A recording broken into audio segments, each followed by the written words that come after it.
So we're really happy to announce that we have an awesome guest on the show today. We have Jake Corrick from the first season of Sci-Fi's Jim Henson's Creature Shop Challenge, and we're really excited that he's here. Hey, Jake. Hey guys, how are you? Great. Doing phenomenal. How are you doing? Good, good. It's good to be here. That was a really good intro, Julia. You can do them from now on. Oh, thank you. As everyone who's seen the show knows, Jake, you were a contestant on the show. I believe you were the fourth runner-up, actually. Yep, I was out one episode before the finale. And you were also on the finale, so you got to be in the entire season, which is pretty cool.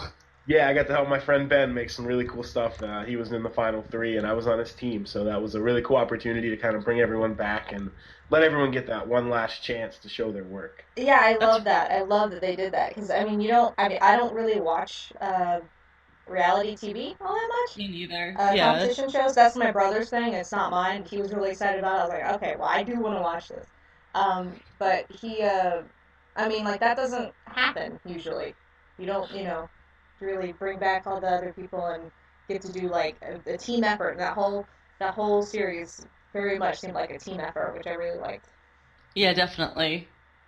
It definitely was that type of environment. I mean, of course it was competitive because it is a competition, but everyone was so ready to help each other and so ready to share knowledge and really like push each other artistically in that setting, which is what it should be. It's what it should be about. Yeah, and I like that they stressed that was, if you didn't have teamwork, then that was, then you weren't really gonna pull through all that. I mean, the Henson Company has always had such a reputation about being sort of friendly and everything that they do always has so much personality. So this show couldn't be any different. Right. Absolutely.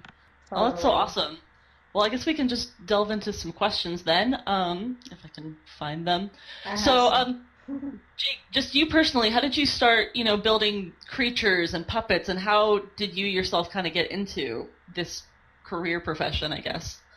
I've always been kind of a monster kid. I grew up watching all the old Universal horror movie monsters and Godzilla and all that great stuff, and that eventually led to me sort of wanting to make my own films, and I, immediately have an interest in monsters, so I've got to learn how to make my own, right? So it all started out with that, and I've always had like a lifelong love of action figures and toys and things like that. So I originally wanted to be a sculptor in the action figure industry, but a lot of that is done digitally now, and that's something that I'm learning. But I'm a traditional sculptor. I like clay. I like the feel of it in my hands and everything. So special effects and sculpting just comes naturally for that. Yeah, you knocked out some fantastic molds in that. Yeah, your sculpting ability is absolutely amazing.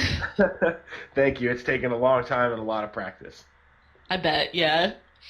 And then, so for getting on the show, how exactly was the application process? Did you hear about it through word of mouth or what online, or just how did you get about to auditioning? And then what was the actual audition process to get on the show like?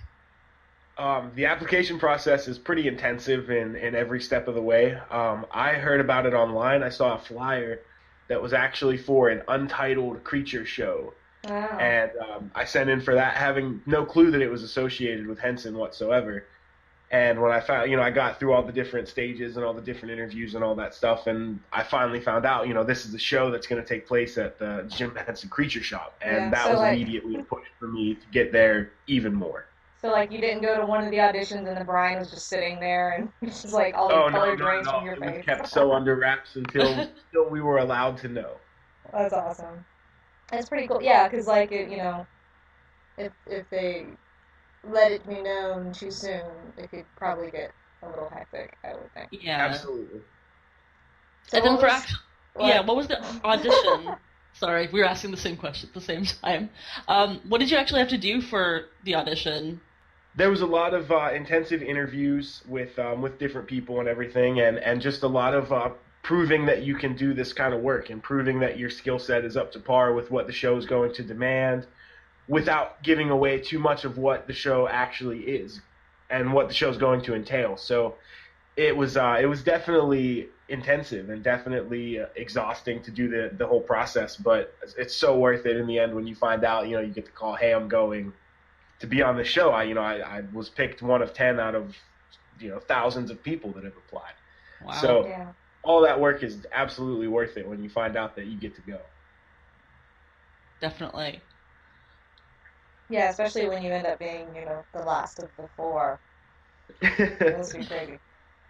So That's pretty which awesome. was your favorite challenge that you got to do, or your favorite creature of um, yours? Not of anybody they're else's both yet. the same for me. My favorite challenge was episode 4, the heads up challenge, where we had to Oh, create the cut off creature's head on the Yeah, wizard. that was mine too. It was such a good challenge because it was the first singles challenge. So it was our first time to really show everyone what we could do on our own and what our strongest skill sets were. But it was also a really good challenge because I I never really felt overwhelmed in that challenge. It was, even though it was still a ton of work, it was a very manageable size piece. It wasn't, create a whole full body creature by yourself. Right, It was you could take focus. this particular image and create a creature around it. So you really had a lot of time to detail and focus on those things that are so important when you have to see something in close up. Yeah. That was my I was gonna say like that was my favorite one that you did in particular. Was that that No, was thank a one? you. really, Yeah. really good mount. I liked that challenge a lot, and I also liked the like swamp creature challenge Yeah. as well. I was gonna say that too. We were really excited about that one. That was actually the first time that we had ever gotten to see the set being built. They took Yeah. us to the soundstage and showed us the set being constructed, and they could have made another show about the Yeah. people that built the sets because they did it just as fast as we were working, and always with incredible results. Yeah. And I That's feel that's like amazing. yeah, so you could, make a whole show about like the sets and stuff. And I feel like that you could have done that with like from the puppeteers experience too. That they come in and they get to, look at these creatures that you guys built and then get to actually figure it out and work with you guys because, we don't really see a whole lot of that going on anymore with the behind the scenes stuff. Absolutely, and, Yeah. and being able to work with the puppeteers was something that it was a question in all of our heads when we had first gotten on the show. Was like, oh, who's going to puppeteer these things? Is it always going to be us? Are we going to have puppeteers assigned Yeah. to us? It was a huge question, and it was answered in such a good way because those puppeteers are top notch. Those are Hmm. Henson's best. Those are people that have been working there for years and they've been characters that you would be familiar with. So when you hear that they're working, something that you created and they're going to be puppeteering a puppet that you made, you know that they're going to bring that level of professionalism and that level of I know what I'm doing and I do it well to Right. your creature, no matter what it is. So it was always great to be able to rely on the puppeteers, and they were such a good source of ideas and information. When you got on set, there was such a feeling that they were just as excited to do this as you were. Yeah, so that kind of ties in. Have you kept in touch with any of your fellow contestants or even like the puppeteers as well? Since Or you, yeah, anyone who was involved with the show. yeah, Absolutely, we've become quite the little family since the show. Everyone keeps in touch really well, and I'm actually going to Los Angeles for a convention in September and staying with Robert, oh neat. and just Aw. everyone is really keeping in touch, and we were all good friends over that time. It was definitely a good environment to be in, and really kind of fostered the creativity that the show should have instead of Yeah, focusing on I'm gonna win. We were all just kind of right. like, oh well, I'm here to become a better artist. And like that's why I don't watch reality shows or competition shows because they seem to be like that a lot, and that's what I was dreading. I'm like, please don't Yeah. let this be like that, and it wasn't, and I was so happy. Yeah, no, the atmosphere of the show definitely was different than any reality show. Everyone just got along really well, and you see people like giving out compliments to each other and giving advice during And builds, helping which each other, yeah. yeah, which is astounding and amazing. So Yeah, we definitely, were um, we were constantly walking around and looking at each other's work and asking questions and observing each other's techniques because there with this kind of show and with this kind of work doing animatronics and all that stuff, you need a wide variety of skill sets. It's not like everyone in the room is a sculptor, everyone in the room is a painter. Everyone's got their own little thing that they're really good at and have all these tricks and tips that they can give you. So we really just tried to learn as much as we could from each other and pick up on all the little things that everyone knew so that we could all further ourselves and have a better shot at this. Right.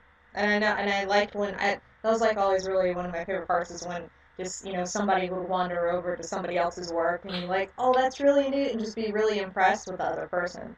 Because, Hmm. that doesn't help. That doesn't work on any, cooking shows or anything. Like, they don't do that, man. No, not at all. But it's so hard not to be impressed and blown away because this is what we all love: special effects and sculpting, and to put everyone in the same room together. Our natural instinct is just to start sharing and Yeah, to start looking at each other's artwork and really pushing each other. because Muppet fans are just good people like that. That's what it is. So, when you actually sat down and got to watch the episodes of the show, did you find that what you saw on television was faithful to your actual experience, or did you think that maybe was anything tweaked just a little bit for the audience? Just kind of what was your perception when you actually finally got to see the result of all of that hard work? The show really captures the environment that we were in. It really, really shows the experience that we had and the attitude of everyone around us. And if you could see it on TV, even the attitude of the crew members, the sound guys, the cameramen, everybody was just excited to be there, and they knew that what we were doing was something that's really cool. So it was really infectious. There was like this constant wave of inspiration the whole time, and I definitely got that watching it on TV later. It definitely felt like the same experience, and there were a lot of moments when they happened as we were filming them. I thought, hey, that's probably going to be on TV, and a lot of them were. So, okay, That's so awesome. kind of off from that, what was something that didn't make it, maybe, that you That's a wish good had? question. A Like, lot not more. without, like, overstepping your, whatever you have that you had to A sign, lot of right? shots could have ended on power sliding across the floor. Yeah. There was a lot of goofiness and a lot of stuff that would have made for really funny shots if they had the time to include that stuff. It Oh. was just constant goofing around, and there are all these great costumes around, and funny eyes that we would mess with, and just all this stuff that we really had fun making and really had fun playing with. But yeah, a lot of shots of us power sliding into the shop. So That's That's wonderful. awesome. Oh my Just kind god. of like I'm just picturing like everybody, like that scene from the Breakfast Club when they're all running away from the principal, running down the hall, and the whole group just power slides down and then stops and runs back. That's a really good image, Jane. Thank you for that. of course. That's awesome. So with this whole experience, Laura and I are quite big fans of Brian Henson. Laura probably a bit more than me. And with Brian and all the other judges, in comparing them to other reality shows, we noticed that they're just really kind, I guess is the best way to put it. They're really encouraging. They obviously give out a bit of critique and maybe even some constructive criticism, but all of it is really constructive and all very positive. And you don't get that on a ton of other reality shows. So Yeah, they were taking notes. Like nobody takes notes. They just watch you and they judge you and then they they say give you like something sassy horrible. remarks. Yeah. But Brian was like concentrating and writing stuff down on his little yellow pad, and I was like, he's really, really paying attention. Although he was looking to hire these people for his business, so I guess he It's would be. true. So did you find that just the judges and the way that they interacted with you and the other contestants made the experience better? How did you feel that kind of made the whole experience in general, I guess? Just kind of what was your, and I guess, I don't know, your Yeah, experience with the there was judges in general? yeah, there was an interview with Kirk Thatcher, and he said like we're all Paula Abduls, none of us were. And I found that was mostly true. I think they gave better constructive criticism than Paula Abdul had, but they all seemed quite nice to me. There's definitely like a level of immediate respect that everyone on the show had for every one of those judges. So it was immediately in our best interest to try to make sure that we could get good critiques out of them and make sure that we were presenting them with work that was able to be critiqued and work that was good enough to deserve the accolades that they would give it. So there was never, in my opinion, there was never a bad piece created on the show. There was never Mm-hmm. a piece that was just plain out bad that they would have to rip apart. So I think that we made it easy on the judges to some degree, Right. but they definitely, their critiques were always so on point. Stuff that you would think in the back of your head and you would just let it go. You would think, okay, no one will notice, and they notice. They totally pull on it every time. and they will Yeah. call you out on every little thing that you forgot to do, every little thing that you didn't think of. It's such a crazy way to create in that short time limit, because if you have an idea, you either have to run with it and make it or drop it completely. There's no time to like weigh it out and no time to maybe like test it or anything. So you either have to accept it and make it or drop the idea completely. Right. So when it comes to judging, there were oftentimes ideas that could have been cooler given another, couple hours or another day, but they were almost like sketches of a good idea. And the Yeah. judges would call us out on it all the time about making sure that our characters' eyes met the gaze of the viewer and that things were facing forward and that everything worked. That was the biggest thing for the judges, was that this creature could function and that it could do what it had to do. Yeah, so I kind of like hope if they do a second season, that I don't know, like the contestants could get a little bit more time because I mean, well, 3 days. I mean, the stuff you guys did was amazing. Um, like if that's what you guys can do in 3 days, like give them a week, and do Absolutely. that. And when you hear 3 days, I think a lot of people misconceive this about reality shows. When you hear a 3-day challenge or a 2-day challenge, it's not as much as you can work in 2 or 3 days. Right, you're not working dusk to dawn kind of thing. Right. You've got like maybe an 8 hour, a 10 hour workday, which is a lot. But Yeah. for this kind of work, 30 hours is nothing. In a 3 hour work session. Yeah. No, I remember like some of the competitions, they're like, you have 2 days. And I was just like, oh my God, they have to create something in 2 days. And then what we you were guys, thinking the same thing. yeah, but what you guys created was absolutely amazing. And I'm like, well, I could never do anything like that. And then you'd all be judged. And I'm like, how can you send someone home? They're all so talented. There was this awesome camaraderie among the contestants when the end of a challenge would come, when we would finish something and everyone would kind of stand back and look at their finished piece. There was this awesome sense of like, I can't believe we just did this in 2 days, Yeah. 3 days. Always, every challenge, everybody was constantly like just so blown away with the amount of work that they were able to pull off, that it just kept you going. It kept you wanting to see what you could add to it next week and how you could manage your time better the next challenge. Yeah, no, I mean, you guys deserve to feel accomplished over that stuff. I mean, Definitely. I can't do that Thank mess. So We- our last question Yeah. from us is, what projects do you have coming up? I just recently finished a big project with the Zach Brown Band. I created and designed masks for their encore show, and they have this whole awesome Day of the Dead theme that they're working with. So I got to really create some cool stuff for that. But other than that, I'm just going to be finishing my last semester of college, doing a little bit of teaching, and just still keep sculpting, keep working. So awesome. Well, we've got just a few questions from people that sent them in, and we'll just cover those really quickly. So James Whitehead on Facebook asked, "Hey Jake, what's your favorite non-Creature Shop Jim Henson production, as in something Muppetational?" Definitely, probably the very first Muppet Christmas movie Yeah, has to be the my favorite. Muppet. Well, okay, well that's a couple of them. The Muppet Family Christmas. Well, I think like Emmett Otter was technically their first. Do you Or like- Muppet Christmas Carol. Muppet Christmas Carol. That's Okay. definitely the very first one, my favorite one for sure. That's a good one. It's also I wanna- Ricky Gervais's favorite one, I think. I'm in Yeah. good company then. Yeah. There you go. Carolyn Weisner on Facebook asked, "What was your upbringing like? Was your family always supportive of your passion?" I grew up in a small, single-parent, low-income family, but I always had a really encouraging influence out of my mom. She always pushed me to explore the things that I was interested in and made sure that I had the ability to do so and really kind of delve more deeply into things than on a surface level. So when I first started exploring art and sculpting and everything, there was always clay to play with. There was always, things to explore it and to see if it's something that I was really interested in, and this definitely was. So I always had encouragement creatively and artistically, and that's something I'm extremely thankful for. Yeah, your mom sounds great. Thank you. Good. Yeah, so Timothy Deal from Twitter asked, did you actually film interviews during the build days, or were they filmed at a later time?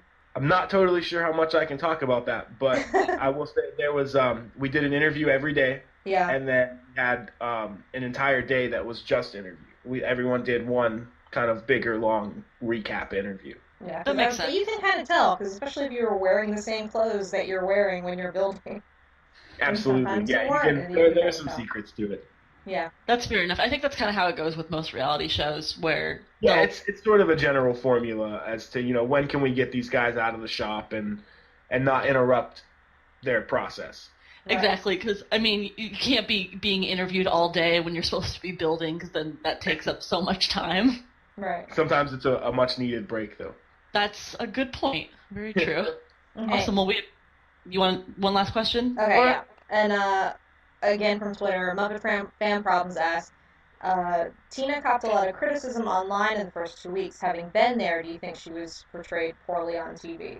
I think that she didn't get the opportunity to show her true artistic sensibility right off the bat. Yeah. And I think that threw her off a little bit as far as, coming into the whole thing, trying to show what you're best at. Yeah. I think that there was like a feeling of trying to do too much in a sense, but Tina's pretty incredible. She is really a fantastic artist. I've never seen anybody be able to pick up a set of markers and do what she can do in 10 minutes. Yeah, I mean, because I think the whole like Tina and Russ thing. I mean, I think that was like butting heads a little, and then just trying to amp up that kind of drama. I think. Yeah, because But, like, there I wasn't. mean, when you put creative people in a situation like that under that kind of stress, there's always going to be something that happens, and there's always going to be someone that doesn't agree because you have to, like I said earlier, make those split-second decisions about whether to keep something or throw it away. Yeah. And as a creative person, you get attached to ideas, and you Especially. get attached to Yeah, little especially things people about the that project. like to be, because I think with Tina and Ross, I think the thing is that they might have been like a little too similar, so that's why they butt heads. That's why like a lot of people. Absolutely, That's what definitely. happens. I think I think Tina got a lot of like slack just because of. So I mean, not that they kind of bent it that way to do that, but what was going on, I guess. But I will say that Tina got her moment when we all came back for the very last episode to help Yeah. Ben. Mhm. Tina fabricated. She did so much work. She made all the feet, like the entire feet for that character. She made all of the wardrobe, hand sewn wardrobe and everything. She really, really took the job and knocked it out of the park. Yeah. So you definitely got to show off a little in that last episode because the work that she did was just mind blowing to watch come together. Yeah. That's true. That's what I really liked about the last episode. Because also, I think Chaz was the first person who got eliminated on the show. Right. And Yes. so we didn't really get to see him at all. And it's not that his only creation on the show wasn't great, but, it did kind of falter a bit. So it was really awesome to see him come back and then do all this amazing work helping out Melissa's team. And Absolutely. He really took it and ran with it. We were in the shop that day, and he would just kind of like look up and show me the drink that he was making, the elixir for Oh, our yeah. character. yeah, And it looked so cool. It looked like he pulled it right off a movie set, and just such a cool prop, and it really had a lot of finish to it. And Chaz is an incredible artist that I'll actually be working on some projects with soon. We really, he was my roommate in the cast house, so we really kind of, got to bond over that experience. So definitely some work coming from us in the near future. Oh, that's so cool. So okay, so I like not just one kind of extra thing since you mentioned a cast house. So what was the deal? Like, how did they set you guys up? We stayed in a house that was just kind of a central location to everywhere that we needed to be, and it was 2 to a room and everything. But there was never any house drama. There was never any cameras I at the house. believe it. Yeah, Yeah, I mean there that's was good because cameras. it's not about. I mean the show wasn't about it's not freaking Big Brother. It's about the work that you guys can do. And that Exactly. kind of thing. And So that's cool. But I mean that's neat that you guys kind of got to hang out a little bit more and bond Yeah. and probably talk about your projects and stuff a little bit. And that says Yeah. a lot about the camaraderie on the show, too. absolutely, it says a lot about it. We definitely all became a family over the experience, and when we first got there, there was definitely this like kind of guarded, like I'm gonna win kind of feeling. But Yeah. as it went on and as everyone got to know each other, it was like, man, everyone here is just such a cool artist, and and there was such a cool like sense that nobody really did the same kind of work. Like nobody had extremely similar styles. So there Right. wasn't like, oh, he's better at this than me, she's better at that than me. It was always constantly, like, wow, that person's really good at that. What can I learn from them? What can I take away from this whole thing artistically? Yeah, I never really felt when watching the show, I never felt that it was all about the job or getting the job. It was about the experience that you guys took away from it. Even Absolutely, and that's even what it should be people, about. yeah, getting eliminated early. It was like, well, that this is like a once in a lifetime type of thing, and I think you guys really reflected your gratitude towards it as well, Yeah, when else are you going to get to see the creature shop? When else are right? you going to get to see the maquettes for where the wild things are, You and get to have to, your work critiqued by Pete Brook and all that good stuff. So, I yeah, mean, we were incredibly grateful, and we just knew what a resource we had. And we definitely tried to take away everything we could from it. right. Oh, that's awesome. Well, that's all we have for questions, so I guess that's pretty much everything. You wanna ask us some questions? We got a little bit of time. Turn the tables. So it was Awesome. really fun talking to you, Jake. Thank and you thank so you. much. You guys too, absolutely. Thank you. It has to Awesome. be. That's what makes it Awesome. special. Well, best Keep of it luck. up, guys. Talk to you Yeah. soon. All right. Definitely. Thank you so much. Bye, Bye. Jake. Bye, Jake. Yay. That was cool. Yay. That was Okay. Do you just want to record our bit now? I don't know. Sure. Yeah, might as well. So Might as well. screw it. We can just start with that because I did an okay intro, and now we can be like, we interviewed Jake. It's so awesome. And then we can just be like, Jake, it's a match. So you sound like the Target lady. exactly what I was going for. Okay. Yeah, and we can, briefly just be like, what did you think of the show? I thought it was cool. What did you think? It was so cool. Let's answer some questions and then wrap it up. Yeah. Oh yeah, and then do the other ones too. Cool. Yep. Okay. Joe and Ryan are talking. Brr, brr, brr, frog kissing. I might just leave that in there. That was funny. Hi, this is Joe Hennis from toughpigs.com, a website for Muppet fans who grew up. And you're listening to Frog Kissin', an official Tough Pigs podcast. Yay, we just had Jake on the show. Yeah, that was fun. He was really nice. He was so nice, and okay, so we had, some, like, mic and camera and stuff problems today, and All kinds we of crazy already had to reschedule a couple times, so he was so nice and, like, so relaxed about everything, and Yeah. I'm really happy he came on the show. Yay! Alright, so let's get to some questions about Creature Shop and maybe we'll Okay, talk about- let's see. Yeah. Anthony Thompson on Facebook asked, who's your favorite and least favorite creature designer? I'm not saying this just because we had Jake on the show, but Jake is actually probably was my favorite one on the show. Mine It was Jake and Melissa. Yeah, Jake and Melissa.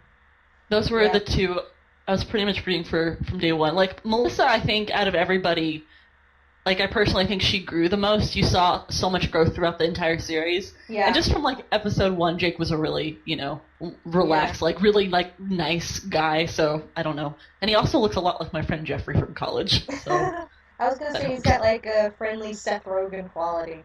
I can see that, yeah. Yeah. Who's your favorite contestant? Yeah, I was gonna say Melissa or Jake, really. Fair enough. As for, I didn't really have a least favorite designer. No, not really. I mean, like, yeah, based on like their work. Yeah. There were some projects that I really didn't like that some people turned out with, and I was like, ooh, really? You're going with that? But I mean, not overall, really. Everybody did like some amazing stuff. Everyone was super talented. Yeah. And in the future, we might interview some more people, so maybe we should just not say least favorite, even if we do have one. So that might be nice. I liked everybody on the show. Yeah. Everybody Exactly. was great. Yeah, no, but they were though, for all. James Whitehead on Facebook asked, what would you guys like to see in season 2? More recognition for the puppeteers that help the designers perform their creatures would be nice. Yeah. Yeah. I did not. I think God, I can never pronounce his first name correctly, and he says it in a video. But Sisti he was like Michelangelo in the second Ninja Turtles. Or Oh. the first Ninja Turtles or something. But yeah, he was the one. He was the guy in the floor creature thing that, like, I think was like one of the first things, and Like, he Okay. was getting, like, super hot and couldn't breathe and had to get out. I And think he Brian's was in like, yeah, let him out of there. And I didn't even that was recognize him. Chaz and But, Roberts, I think, yeah, design. that first one. Yeah, I personally didn't recognize any of the puppet performers, but I bet you if they had interviewed them and been like, "This is so and they were in this and this," I would have been like, "Oh shit, that person's Yeah, I awesome." wish they would have gotten, like, an initial, at least, and there's a YouTube video that has everybody's names, and they talk about their experience and stuff, which is great, and I think I Oh, posted I it. haven't seen that. But I'll have to post it on our podcast one. But, Yeah, yeah, because I mean, the only person I recognized was Drew Massey because his big baby blue eyes. I mean, obviously the show's focusing on like the build and the creators, which that should definitely be the focus. But I think it wouldn't hurt. At least a name Every across the episode. screen. That's Yeah, all. Which I'm I would. surprised. I'm really surprised they didn't do at least that. That would have been cool. Hopefully, maybe next season. Hopefully next year. Otherwise, I'm trying to think if there's anything else about the show that I really wanted to change for the next season. It was super formulaic towards with the Yeah, judging. Because like, you knew exactly when the commercial break was coming. You knew exactly when Brian was gonna take that super long pause. And so like me and my brother were watching it and we're like, I wonder how long that pause really is. So if like Brian's like about to say something and then they pause, but everybody like the camera crew's just like getting some water or something and we're just have the camera going and it's like actually a still shot. I mean, how long is that pause really going on?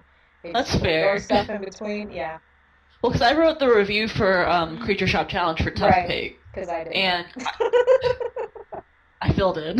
Yeah. But basically, yeah, I mentioned how not even just like that pause and the commercial breaks, but it was all very formulaic, especially for the judging. Like Brian would always like say a couple of the same lines every episode, like, "Okay, I think we're all in agreement" or something like that. And I Yeah. was like, "Okay, I mean, obviously you need to transition back, but you can always change it up." So Yeah, like I imagine there's somebody like a director or whoever that's right off there and like, okay, Brian, say that again. Can you be a little bit meaner? And he's like, I don't know what you're talking about. And it's like, I don't know how to let's just be try it mean. again. Yeah, really? I'm Brian Henson. I thought the show worked as a whole, so Yeah, I mean, it worked really well, but there's some things that are just like, do you have to point at the people when you're telling them to leave, Brian? That's kind of harsh, you know? The it ones doesn't. getting eliminated. Just do like eeny, meeny, miny, mo. That seems less harsh, you know? Okay, so this is my favorite question we got sent in. Ben, I'm going to pronounce this wrong, as always, Sin Cora on Facebook. The only words in this question are Kirk Thatcher's hats, question mark. And my response is yes. Yes. I want to steal that hat collection. Definitely, And yes. it made me really want to go and buy a top hat. He wore hats when he was watching the show. Did you not see his live tweets? He like wore a fez for the premiere. Did he really? Yeah, he was watching it. Like Gigi and him were in the same place, and he was wearing a leopard print fez or something like that. I didn't even know there were leopard print fezzes. Oh my god. Well, Kirk Thatcher's got him, so. I'm just gonna message Yeah. you and be like, tell me where you buy all your hats, because I want to be your hat twin. And then Ben also asked, what was your favorite creature brief? Oh, Um, as in the sum up of the creatures? Yeah, like maybe like the challenge that was set before them. I really liked- loved. What? Which one did you love? You I go liked. I really liked the Dark Crystal one. I was super excited about that. first. Me too, and I just rewatched Dark Crystal recently, and I liked it more than I remembered. Yeah. Yeah, I thought that was a really good one. Don't mind me, I'm plugging in my laptop as I talk. I liked that one a lot, obviously because it had ties in with, something the Jim Henson Company's done before. Yeah. And I loved the last one as well with the three The travelers.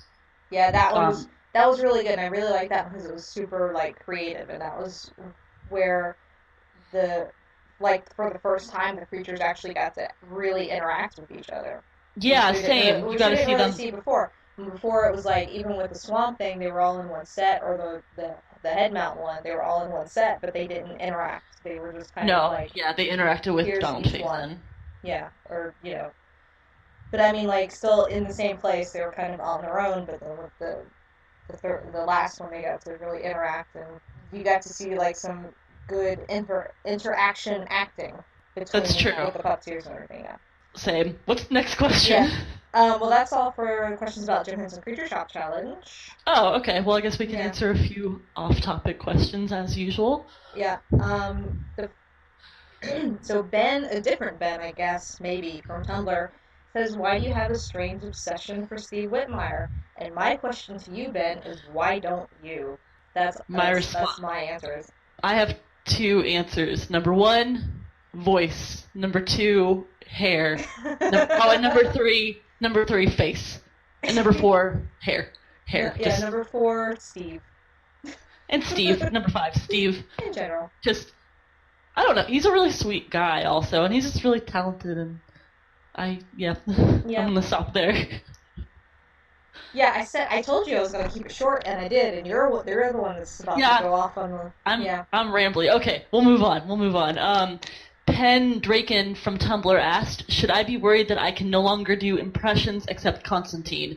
I try to do other voices, but it always changes into Constantine every single time. I don't know what you're talking about. I mean, it's like when you go and you talk about the Muppets and the Kermit the Frog.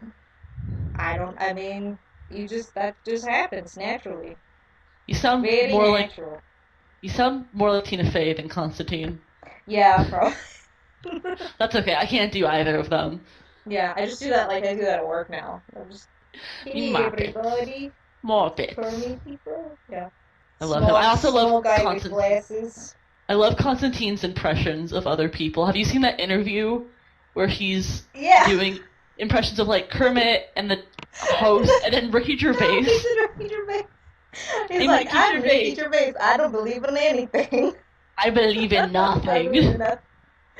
Yeah, I mean that's probably my favorite thing that has come out of Muppets Most Wanted is Ricky Gervais with any other Muppet at any given time. Oh, but I especially love him with Constantine because it makes him so happy and he just laughs the entire time. He just stares at that frog and just laughs. It's so great. If you don't like Ricky Gervais, I don't like you. That's my new thing. I'm out of coffee. Well, we just have one more question, then you can go get yourself. Actually, I have 2, because you don't have this other one. Yeah. Okay, well, I'll read this one, then you can read the last one. Okay. This is actually a friend of mine that I know, so I know who it is. But you don't know who it is, and she kind of wanted to keep it that way, so nobody else knew who she was either, but it's from Tumblr. Anyway, okay, well, for me, it's an anonymous person. I guess Laura has the inside information, so whatever. So supposedly your friend asked, hey, I just wanted to say thank you for making your Muppet blog as well as the podcast blog, too. My life's been kind of crappy lately, and both never fail to make me smile when I feel like crying. Thankfully, my papa is now cancer-free, and it's just one less thing weighing on my mind. So yeah, thank you. Which is incredibly sweet and wonderful, and I'm glad that we actually our weird effort of talking about Muppets nonstop actually makes someone's life a little bit better. I know. Because I know who she is, right? Yeah. And she sent me a thing, and I was like, can we read this on the... She sent me that message, and I said, can we read this on the podcast? Because I really want Julia to hear it.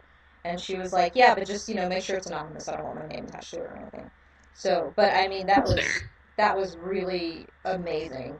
I mean, just she would say something like that for a podcast that has 5 episodes, and for, a blog that basically just, puts pictures up and videos from time to time. I mean, that's pretty amazing, and I mean, that's not really, I feel like that's not on us, I feel like that's on the Muppet community as a whole. Definitely. That we could do that. So I got a different message from Ashley, someone named Ashley, Skulls and Sketches from Tumblr, and she sent it to my Muppet Tumblr, but it's for the podcast too, so. Yeah. She said, hey there, I just started listening to your podcast, and I quite enjoy it, especially being that I am also a female Muppet fan in my late 20s. Woo! I've pretty much been obsessed since I was young, and it's only gotten more intense in recent years. Possible Muppet tattoos in the works. You should talk to Julia, Ashley. She knows what's up. You should. It's weird that I've only just discovered the Muppet mindset / Tough Pigs, and now you gals. But I'm so happy that I did. You guys rock, and thanks for doing what you do. No, I don't feel completely weird about loving them so much because they are awesome people out there to share it with. Smiley Aw, face, Ashley. that's awesome. Yeah, I mean, that sounds a little bit like.